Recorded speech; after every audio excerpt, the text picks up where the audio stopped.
పాపం పండింది. గత కొన్ని నెలలుగా జరిగిన అంశాలు జరుగుతున్నవి. పాకిస్తాన్ ముష్కరులు అతి నీచంగా వాళ్ళు దుర్బుద్ధిని చూపించి అమాయకుల్ని హిందువులా కాదా అని మతం పేరుతో మారణకాండ సృష్టించిన ఘటన ఏ భారతీయుడు కూడా మర్చిపోలేనటువంటి ఒక దుర్ఘటన. సో వాళ్ళు ఎక్కడున్నారు? పెహల్గామ్లో ఆ ఉగ్రమూక ఎక్కడ దాక్కున్నారు? భారత్ అంత ఈజీగా వదులుతుందా? ఆపరేషన్ సింధూర్ దెబ్బ ఒకసారి మనం చూసాం. గింగిర్లు ఎత్తిపోయింది పాకిస్తాన్, చెప్ప చేతికి వచ్చే పరిస్థితికి వెళ్ళిపోయింది. సో అయినప్పటికీ కూడా పెహల్గామ్ ఉగ్రవాదుల్ని పట్టుకోలేదు అని చెప్పి ప్రతి భారతీయుడు కూడా ఎక్కడో దగ్గర ఒక ఆవేదన, ఒక ఆందోళన వ్యక్తమైంది. ఇప్పుడు ఆ పాపం పండింది. మనకు వస్తున్న బ్రేకింగ్ రిపోర్ట్స్. జమ్మూ కాశ్మీర్లోని శ్రీనగర్ ఎన్కౌంటర్, భద్రతా బలగాల ఆపరేషన్ మహాదేవ్తో వాళ్ళని మట్టు పెట్టేశారట. హిర్వాస్ లిద్వాస్ ప్రాంతంలో ఎన్కౌంటర్, 3 పెహల్గామ్ ఉగ్రవాదులను చుట్టుముట్టిన బలగాలు. కాల్పుల్లో ఆసిఫ్ ఫౌజీ, సులేమాన్ షా, అబూ తల్హా అతం. ఒక్కో ఉగ్రవాదిపై 20 లక్షల రివార్డు ఇప్పటికే ప్రకటించింది. ఏప్రిల్ 22 మర్చిపోలేదు, ఒక బ్లాక్ డే. ఆ రోజు జరిగిన మారణకాండిది పెహల్గామ్లో ఉగ్రవాద దాడి. 26 మంది అమాయకుల్ని వాళ్ళు ముష్కరులు చంపేశారు. ఆపరేషన్ సింధూర్తో పార్లమెంట్లో చర్చ సందర్భంగా ఎన్కౌంటర్. పెహల్గామ్ దాడిలో పాల్గొన్న మొత్తం 4 ఉగ్రవాదులు పాకిస్తాన్కి చెందినవారిగా గుర్తింపు. పెహల్గామ్ దాడిలో 4 ఉగ్రవాదుల పేర్లు: షమీం ముషా అలియాస్ సులేమాన్, అలీ భాయ్ అలియాస్ తల్హాబాయ్, ఆసిఫ్ ఫౌజీ, అబిద్ హుస్సేన్ తోకర్. మే 7న పాక్పై భారత్ ఆపరేషన్ సింధూర్తో ప్రతీకారం. 100 మంది ఉగ్రవాదులను చంపిన భారత్ సైన్యం. అయినప్పటికీ కూడా ఇంకా ఎక్కడో తెలియని వెలితి. ఆ 4 ఏమైపోయారండి? ఇప్పుడు చిక్కారు వాళ్ళు. పీస్ చేసేసారట. మనతో పాటుగా ప్రముఖ విశ్లేషకులు రావు గారు సిద్ధంగా ఉన్నారు. రావు గారు, భారతదేశం అంతా కూడా ఈరోజు సంబరాలు జరుపుకునే రోజుగా చూడవచ్చు. ఎందుకంటే అమాయకంగా పెహల్గామ్లో మతం పేరడిగి దుర్మార్గానికి పాల్పడిన ఆ దుష్టుల్ని భారత్ తుదిమంచడం, అందులోని పార్లమెంట్ సెషన్స్ జరుగుతుండగా ఎలా చూడాలి? ఎస్ అండి, ఇప్పుడు ఆపరేషన్ సింధూర్ మనం చేసాం. దీనికి ముందు ఏప్రిల్ 22 అంటే 3 నెలల క్రితం ద రెసిస్టెన్స్ ఫోర్స్, లష్కర్ ఈ తోయిబా ఉగ్రవాద సంస్థగా దాని బ్రాంచ్ ఆఫ్ షూట్గా బయటకు వచ్చిన ద రెసిస్టెంట్ ఫ్రంట్ అనే 4 మైనర్ ఉగ్రవాదులు వచ్చి మన 26 మందిని సంహరించడం జరిగింది. అతి క్రూరంగా, అమానవీయంగా, అసలు హ్యుమానిటేరియన్ గ్రౌండ్స్ లేకుండా చేశారు. దానివల్ల 2 అణ్వస్త్ర దేశాలు యుద్ధ స్థాయికి వెళ్ళి ప్రపంచమే వణికిపోయిన పరిస్థితి అనమాట. ఇప్పుడు ఆపరేషన్ మహాదేవ్ అనే ఒక పేరు మీద ఈ ఉగ్రవాదులు హతం అయ్యారు అనేది మనకు తెలుస్తుంది. ఇంకా కన్ఫర్మేషన్ రిపోర్ట్స్ కంప్లీట్గా కావాలి. ఎందుకంటే ఆ 4 ఈరోజు చనిపోయారా లేదనేది ఇంకా స్టిల్ టు బి కన్ఫర్మ్డ్ అనమాట. కానీ ఈరోజు ఆపరేషన్ సింధూర్ మీద డిస్కషన్ జరుగుతుంది భారతదేశ పార్లమెంటులో. భారత పార్లమెంట్లో ఈరోజు అపోజిషన్ పార్టీసు నిలదీస్తున్నాయి భారతదేశాన్ని, భారత ప్రభుత్వాన్ని. ఏమనంటే ఆపరేషన్ సింధూర్ ఎందుకు ఆపేశారు, 1, 2 ఆ ఉగ్రవాదులు ఏమయ్యారు, ఎందుకు పట్టుకోలేదు అనే క్వశ్చను. కానీ ఈ డిస్కషన్ జరుగుతూ ఉన్నప్పుడే ఈ ఎన్కౌంటర్ జరిగింది. అదే క్షణంలో ఇంకొకటి కూడా, పి చిదంబరం మాజీ హోంమంత్రి, మాజీ కేంద్ర హోంమంత్రి గారు ద ప్రింట్ అనే దాంతో మాట్లాడుతూ అసలు వీళ్ళు హోమ్ గ్రోన్ తీవ్రవాదులు అయ్యి ఉండొచ్చు, పాకిస్తాన్ నుంచే ఎందుకు వచ్చారు, why do assume that they came from the Pakistan అనుకుంటూ వివాదాస్పద వ్యాఖ్యలు చేశారు. దాన్ని బీజేపీ అవుట్ చేస్తుంది. ఎందుకంటే పాకిస్తాన్ మీరు క్లీన్ చిట్ ఇచ్చారు అంటే, ఇండియా నుంచి ఉగ్రవాదులు పుట్టి ఇండియా మీద అటాక్ చేస్తే పాకిస్తాన్ని క్లీన్ చిట్ ఇచ్చినట్టు కదని ఇప్పుడు బీజేపీ మాట్లాడుతుంది. 2 వివాదాలు జరుగుతున్నాయి. ఆపరేషన్ సింధూర్ మీద పార్లమెంటులో సమావేశాలు జరిగే క్షణంలోనే ఈ ఎన్కౌంటర్ ఎలా జరిగింది అంటే, ఈ ఉగ్రవాదులు ముందే పట్టుకుని ఈరోజే ఎన్కౌంటర్ చేశారా, లేకపోతే ఈ క్షణంలో ఎందుకు దొరికారు? చూడండి, పి చిదంబరం ఇవన్నీ కోయిన్సిడెన్షియల్గా జరుగుతూ ఉన్నాయి. ఏదేమైనప్పటికీ ఏప్రిల్ 22 పహల్గామ్ దాడిలో ఇన్వాల్వ్ అయ్యింది 4. ఈరోజు ఆపరేషన్ మహాదేవ్లో చనిపోవడం అనేది భారతీయులు పులకించే సమయమే. ఎందుకంటే ఇండియన్ ఆర్మ్డ్ ఫోర్సెస్ అప్పటి నుంచే జల్లెడు పడుతున్నాయని తెలుస్తుంది. ఒక్క విషయం, ఇక్కడ రాజకీయాలు ఎలా ఉన్నా కానీ ఇండియన్ ఆర్మీ మాత్రం వాళ్ళని ఎప్పుడు పట్టుకోవాలి. ఎందుకంటే చాలా that is the biggest shock to అంటే humiliation for the Indian armed forces, intelligence ఫోర్సెస్కి అనమాట. అందుకే వాళ్ళ 4 ఈరోజు తుదముట్టించి ఎన్కౌంటర్ చేసేదాకా క్షమించకుండా వాళ్ళని అయితే ఎన్కౌంటర్ చేశారు. ఏదేమైనప్పటికీ one of the beautiful thing is happened అండి. అందరూ ఎవ్రీబడి ఈజ్ హ్యాపీ. ఎందుకంటే ఆ రోజు చనిపోయి ఆ రోజు వితంతువులుగా మారిపోయిన స్త్రీలు ఈరోజు కరెక్ట్గా రక్త తర్పణం వాళ్ళకి జరిగిందనేది మనం ఇక్కడ చెప్పుకోవచ్చండి. సార్ మరొక అంశం, హిర్వాన్ లెద్వాస్ ప్రాంతంలో ఎన్కౌంటర్ జరిగినట్టుగా చెప్తున్నారు. సో ఈ ఇర్వాన్ లెద్వాస్ అనే ప్రాంతాలు ఏ రకంగా ఉంటాయి అక్కడ వాతావరణ పరిస్థితులు ఉన్నాయండి? యాక్చువల్ ఒక సేఫ్ ప్లేస్లో కదా వాళ్ళు ఉంటారు, ఒక సేఫ్ జోన్లో ఎప్పుడు కూడా ఇలాంటి ఉగ్రవాదులు నివాసం ఉంటుంటారు. ఆ ప్రాంతానికి మన వాళ్ళు ఎలా వెళ్ళే అవకాశం ఉంటుంది? ఆ ప్రాంత పరిసరాలు ఏ రకంగా ఉండే ఛాన్స్ ఉంటుంది? ఇప్పుడు పహల్గామ్ అనేది అక్కడ పాకిస్తాన్ బౌండరీకి సుమారు 30 అలా ఒక 80-70 కిలోమీటర్ల దూరంలో ఉంటుందండి పహల్గామ్, అక్కడ పాకిస్తాన్ బౌండరీకి. వీళ్ళు పహల్గామ్ దాడి పాల్పడిన తర్వాత అక్కడ బైసాన్రామ్ వ్యాలీ అనే అరణ్యంలోకి వాళ్ళు ప్రవేశించారు. తర్వాత వాళ్ళు ఎక్కడికి వెళ్ళారు? ఒకప్పుడు ఇలా శ్రీలంక మీదుగా ఇలా వెళ్ళిపోయారు, అక్కడికి వెళ్ళిపోయారు అని అన్నారు. కానీ వెంటనే వాళ్ళు పాకిస్తాన్, అంటే ఏప్రిల్ 22 దాడి జరిగిన తర్వాత ఇప్పుడు దాకా వాళ్ళు జమ్మూ అండ్ కాశ్మీర్లో ఎందుకున్నారు అనేది ప్రధానమైన సమస్య అనమాట. అంటే వాళ్ళు అక్కడ హైడౌట్ అయ్యారు అంటే ఒక్కటి గమనించాలి. ఈ పహల్గామ్ అటాక్ అవగానే భారత రక్షణ బలగాలు, BSF, ఈ బోర్డర్ సెక్యూరిటీ ఫోర్స్ అలర్ట్ అయిపోయి ఎక్కడికక్కడ బౌండరీ దగ్గర నిఘా పెట్టేసినాయి. అంటే వాళ్ళు ఎక్కడ ఉన్నారో అదే ప్రాంతంలో దగ్గరలోనే వాళ్ళు, ఇప్పుడు ఎన్కౌంటర్ జరిగిన ప్రాంతం దానికి దగ్గరలోనే ఉంటుంది, అక్కడే నక్కు ఉండాలన్నమాట. వాళ్ళు ఎట్టి పరిస్థితుల్లో పాకిస్తాన్ మళ్ళీ ఎంటర్ అవ్వడానికి అవకాశాలు లేకుండా పోయినాయి కాబట్టి వాళ్ళు వెళ్ళలేరు. తర్వాత శ్రీనగర్కి వచ్చి ఎయిర్పోర్ట్ మీద శ్రీలంక ఇట్స్ హైలీ ఇంపాసిబుల్ అనమాట. ఎందుకంటే వాళ్ళ ఐడెంటిటీస్ వెంటనే బయటకు వచ్చేసి బార్డర్ బ్లాక్ చేసింది అనుకోవచ్చా? బార్డర్ బ్లాక్ చేసేసింది కాబట్టి వాళ్ళు పాకిస్తాన్లోకి ఎంటర్ అవ్వాలి, ఎక్కడికి వెళ్ళాలి. కాబట్టి అక్కడున్న ఏదో విధంగా అదే ప్రాంతంలో అరణ్య ప్రాంతంలో ఎవరో ఒకళ్ళని స్థానికులను తీసుకుని వాళ్ళు అక్కడే వాళ్ళు హైడౌట్ అయ్యారన్నమాట. ఇప్పుడు వరకు వాళ్ళు బయట పడలేదు కాబట్టి ఇప్పుడు బయటకు వచ్చి ఇది చాలా జాగ్రత్తగా వెతికి ఈరోజు రక్షణ బలగాలు వాళ్ళని ఎన్కౌంటర్ చేసి ఉండొచ్చు. ఎందుకంటే వాళ్ళు ఎట్టి పరిస్థితుల్లో ఎన్కౌంటర్ అవుతారండి. ఎందుకంటే వాళ్ళు వెంటనే ఎక్కడ పట్టుకుని వాళ్ళు తిరగబడతారు, లేకపోతే వాళ్ళు ఆత్మహత్య చేసుకుంటారు ఫిదాయిన్లాగా. వాళ్ళు ఎందుకంటే వాళ్ళు ఫిదాయిన్స్ అనమాట, ఆత్మహత్య దళం. కాబట్టి వాళ్ళని ఎన్కౌంటర్ చేయడం కంటే వేరేది ఉండదు. కానీ రక్షణ బలగాలు వాళ్ళని పట్టుకోవడానికి తీవ్రంగా ట్రై చేసినాయి అని తెలుస్తుంది, ఏది ప్రాణాలతో. కానీ వాళ్ళు అలా కుదరనివ్వరు, ఎందుకంటే వాళ్ళు చాలా ప్రమాదకారులు, వాళ్ళు అటాక్ చేస్తూనే ఉంటారు. కాబట్టి వాళ్ళని పట్టుకుంటే మనకి ఇంకా కొంచెం ఎవిడెన్స్ వచ్చును. కానీ ఇప్పటికే భారతదేశం ఏంటంటే ఇంటెలిజెన్స్ ఫోర్సెస్, IB అని, రా అని, ఇప్పటికే భారత సైన్యం, intelligence, Indian defence intelligence forces ఇవేంటంటే ఇప్పటికే మన ఐడెంటిటీస్ వచ్చేసినాయి. ద రెసిస్టెన్స్ ఫోర్స్ అని దాని బ్యాక్గ్రౌండ్ ఉందని తెలిసింది. ద రెసిస్టెన్స్ ఫ్రంట్ అనేదాన్ని అమెరికా కూడా ఒక తీవ్రవాద సంస్థగా కూడా ప్రకటించి 1 వీకే అవుతుంది కూడా. అంటే ఏంటి, వాళ్ళ ఐడెంటిటీస్, వాళ్ళ ఎవిడెన్స్ అంతే భారతదేశం ఇప్పటికే S. జయశంకర్ గారు వీళ్ళంతా అమెరికాకి సమర్పిస్తే వాళ్ళు ఒక తీవ్రవాద సంస్థగా ప్రకటించారు. కాబట్టి మనకు కావాల్సిన ఎవిడెన్స్ అంతా మనకు ఉంది. ఇప్పుడు వాళ్ళ ప్రాణాలతో పట్టుకునేది ఇది రెసిస్టెన్స్ ఫ్రంటే ఇది అని ప్రూవ్ చేయవలసిన అవసరం కూడా మనకు లేదు. ఎందుకంటే అమెరికాయే కన్విన్స్ అయిపోయింది, వరల్డే కన్విన్స్ అయిపోయింది. కాబట్టి వాళ్ళు ఎన్కౌంటర్ చేయడం అనేది చాలా ఇంపార్టెంట్. ఈరోజు ఎన్కౌంటర్ అవ్వడం అనేది అందరికీ సంతోషదాయకం. సార్, పాకిస్తాన్గా వారికి సంబంధించిన వ్యక్తిగా పాకిస్తానీలుగానే గుర్తించారట వీళ్ళు నలుగురిని. దీన్ని ఏ రకంగా ఇప్పుడు ప్రపంచం చూడాల్సిన అవసరం ఉంది? ఎస్ అండి, ఇప్పుడు ఆ నలుగురు, ఆ మైనర్, ఈ నలుగురిని ఇక్కడ ఎన్కౌంటర్ చేసిన తర్వాత దిస్ ఇస్ ద వరల్డ్స్, అంటే మన ఇండియాలోనే కాదండి, ప్రపంచ స్థాయి న్యూస్ అవుతుంది. పాకిస్తాన్లో అన్ని చోట్ల ఉంటుంది. ఇప్పుడు వీళ్ళు పాకిస్తాన్ నుంచి వచ్చారు అనేది వాళ్ళ ఐడెంటిటీస్ మనకు ఆల్రెడీ ప్రూవ్ అయిపోయినాయి. ఎందుకంటే అక్కడ ట్రావెల్ ఏజెన్సీస్ వాళ్ళ ఐడీస్ వచ్చినాయి. ఒకళ్ళు ఒక కానిస్టేబుల్, లోకల్ కానిస్టేబుల్ అక్కడ ఇన్వాల్వ్ అవ్వడం, జ్యోతిమలు, వీళ్ళందరూ ఇన్వాల్వ్ అవ్వడం మనకు అర్థమైంది ఏంటంటే ఇక్కడ వీళ్ళు పాకిస్తాన్ ఐడెంటిటీ అనేది మనకు అర్థమైపోయింది. ఇప్పుడు అందువల్ల ఇంకా వీళ్ళు ఇండియన్స్ కాదు. ఇప్పుడు P. చిదంబరం ఆరోపణ చేసినప్పుడు వీళ్ళు హోమ్ గ్రోన్ టెర్రరిస్టులు కాదు అనేది మనకి ఇక్కడ అర్థమైపోతుంది. అందువల్ల ఏంటంటే వీళ్ళు పాకిస్తానీలు అని మళ్ళీ ప్రూవ్ చేయవలసిన అవసరం మనకు లేదండి. ఎందుకంటే అమెరికా కన్విన్స్ అయిపోయింది, అన్నీ అయిపోయింది.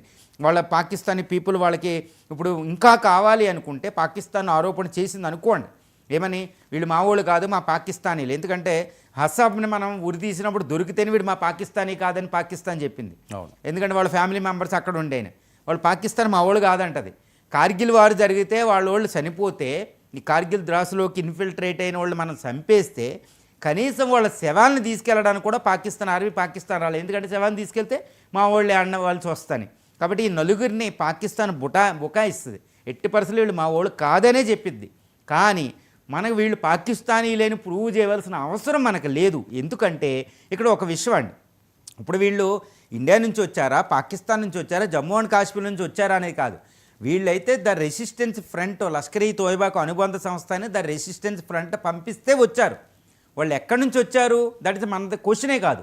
కానీ వీళ్ళు వచ్చి ఏం చేశారు, ఇండియన్స్కి ఎగనెస్ట్గా పనిచేశారు కాబట్టి వాళ్ళు ఎనిమీసే. కాబట్టి వీళ్ళు పాకిస్తానీ ఇప్పుడు ఇండియాలో ఒక వ్యక్తి కూడా దావుద్ ఇబ్రహీం ముంబైలో వాడు, వీడు వెళ్ళి పాకిస్తాన్లో పనిచేస్తున్నాడు, వాడు టెర్రరిస్టే, పాకిస్తాన్ వాడే, మన ఇండియన్ అని చెప్పవలసిన అవసరం లేదు. ఇప్పుడు వీళ్ళు నలుగురు ఎక్కడి నుంచి వచ్చారనే క్వశ్చన్ కాదు, ఎవరి తరపున వచ్చి ఇండియా మీద అటాక్ చేశారని క్వశ్చన్. అందుకని వీళ్ళు పాకిస్తానీలే, అందుకని వీళ్ళు ఏదైనా అవసరం లేదు. కానీ వాళ్ళు DNA టెస్ట్లు అక్కడ ఫ్యామిలీ మెంబర్స్ ఇవన్నీ చేస్తే బయటకు వచ్చేస్తాయి. కానీ పాకిస్తాన్ సహకరించదు, వాళ్ళ శవాలను తీసుకెళ్తే ఇది మా వాళ్ళు కాదంటది. పాకిస్తాన్ ఏంటంటే అడిక్టెడ్ అనమాట, పాకిస్తాన్ ఎప్పుడు డినైల్ మోడ్ మీదే ఉంటుంది.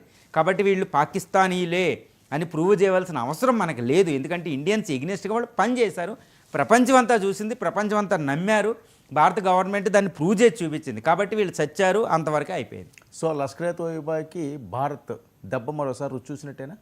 ఎస్ అండి, ఎందుకంటే వీళ్ళు ఇప్పుడు లష్కర్ ఈ తోయిబా అధినేత హఫీజ్ సయ్యద్, అదేవిధంగా జైష్ ఈ మహమ్మద్ అజహర్, ఈ అజహర్ అయితే ఇప్పుడు POKలో ఉన్నాడు, స్కర్దు అనే బల్టిస్తాన్ గిల్జిట్ ప్రావిన్స్ దగ్గర.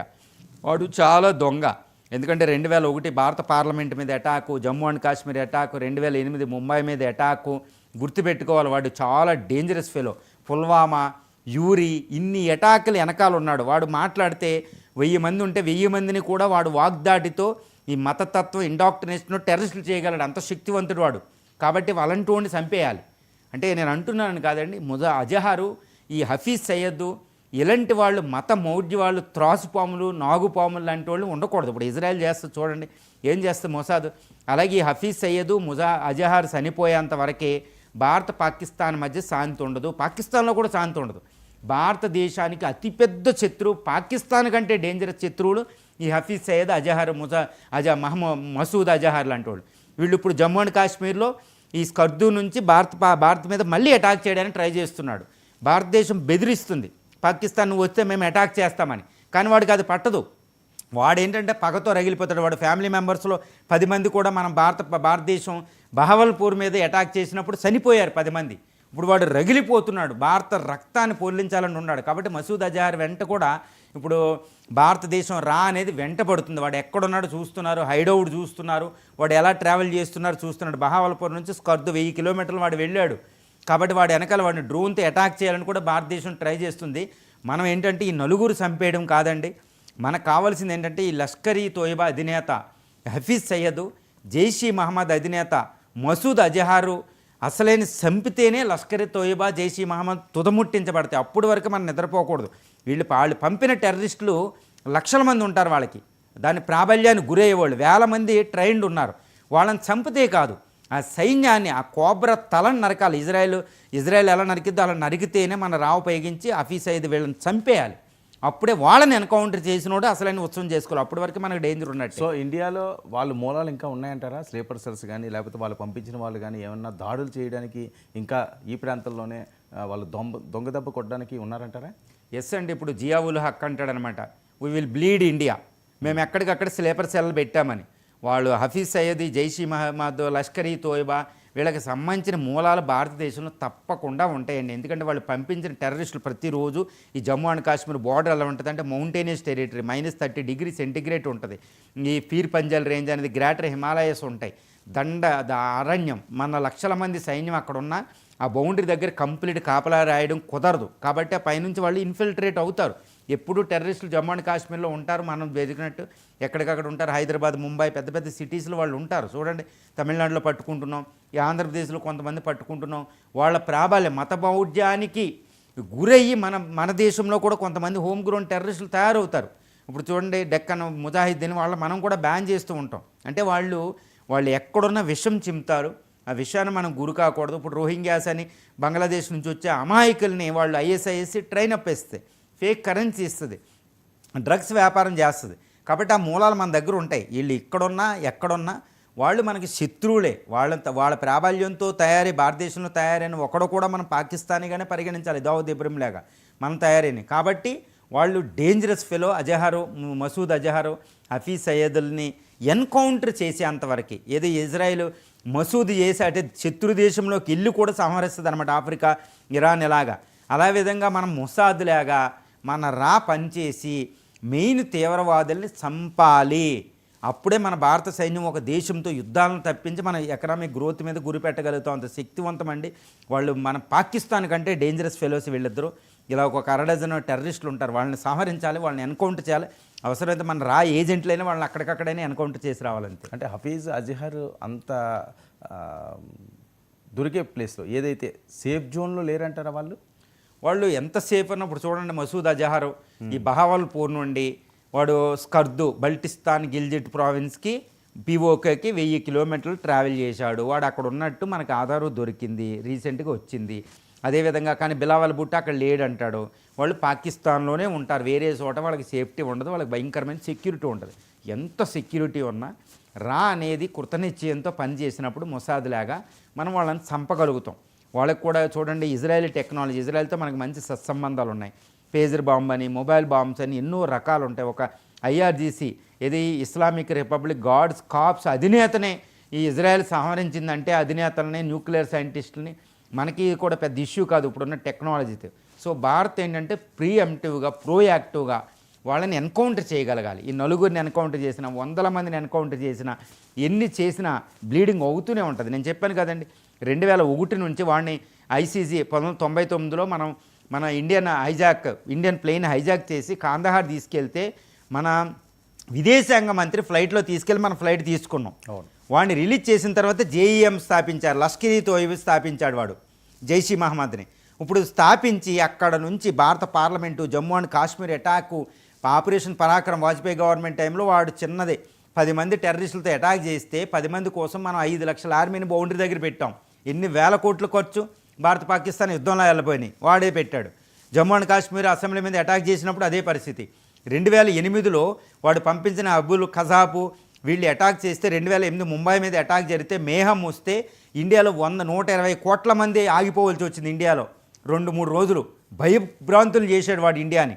తర్వాత మళ్ళీ పుల్వామా, యూరి దారుణమైన అటాకులు చేశాడు వాడు, సర్జికల్ అటాక్. అంటే వాడు బతుకున్నంతవరకు అలాగే చేస్తాడు వాడు.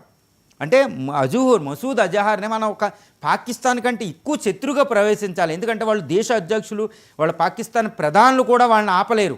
వాళ్ళ కంట్రోల్లో వాడు ఉండడు వాడు. ఎందుకంటే వాళ్ళకి 10 లక్షల మంది ఫాలోవర్స్ ఉంటారు వాడికి. అంటే 10 లక్షల మంది ఫాలోవర్స్ ఉన్నారు వాడు మాస్కి వాటికి సంబంధించి. జైషీ మహమ్మద్ దానికి 10 లక్షలు అడ్మినిస్ట్రేషన్లోకి ఎంటర్ అయ్యాడు, సివిల్ సర్వెంట్లు, ఆర్మీకి వాడు ఫాలోవర్స్ ఉన్నారు. వాడు ఒక డేంజర్ అన్నమాట. వాడు దేశ అధ్యక్షుడు. పాకిస్తాన్ అసిమ్ మున్నీరు, షహబాజ్ షరీఫ్ కూడా వాడిని కంట్రోల్ చేయలేని పరిస్థితి, వాళ్ళ కొడుకులను కంట్రోల్ చేయలేని పరిస్థితి. సో భారతదేశం వాడిని ప్రియంటివ్గా వాడిని మళ్ళీ అవసరమైతే ఇంకొక మిసైల్ ప్రయోగించైనా బహావల్పూర్ వేసేయాలన్నమాట. అదే అప్పుడే మనకి సాధ్యత. వీళ్ళని ఎన్కౌంటర్ చేశారు అంటున్నారు, దీని మీద ఏమైనా మళ్ళీ వాళ్ళు దాడులు పాల్పడే అవకాశం ఉంటుందా? ఇంపాసిబుల్ అండి. ఇప్పుడు పాకిస్తాన్ ఉన్న స్థితిలో భారతదేశానికి ప్రతిస్పందన ఇవ్వలేదు. ఏదైనా దొంగ దెబ్బ డైరెక్ట్గా రాకపోయినా దొంగ దెబ్బలు ఎప్పుడైనా తీస్తే మనం యుద్ధం ప్రకటిస్తాం. ప్రధానమంత్రి అదాంపూర్లో చెప్పారు, మీరు ఒక బుల్లెట్ పేల్సి మేము దాన్ని యుద్ధం కింద ట్రీట్ చేస్తాం, టెర్రరిస్ట్ స్ట్రైక్ కింద మేము ట్రీట్ చెయ్యం అని చెప్పారు. తర్వాత operation Sindoor is on going, టెర్రరిస్టులు ఎక్కడున్నా మేము వెంటాడుతూనే ఉంటాం భారతదేశం చెప్పింది. ఆ టెర్రరిస్ట్ స్ట్రైక్ జరిగేదాకా మనకు అవసరం లేదు. ఎక్కడున్నా మనం ఏజెంట్ల ద్వారా, కొన్ని డ్రోన్స్ టెక్నాలజీ ద్వారా, కొన్ని ఇజ్రాయేలీ టెక్నాలజీ ద్వారా మనం వాళ్ళని ఎక్కడున్నా సంహరించవచ్చు. అది మన రైట్. మన దేశ సమగ్రతకు వాళ్ళు ముప్పు కలిగిస్తున్నారు కాబట్టి మనకి ఓ సావరిన్ రైట్ ఉందండి, మనం వాళ్ళని అటాక్ చేయొచ్చు. Right sir, thank you.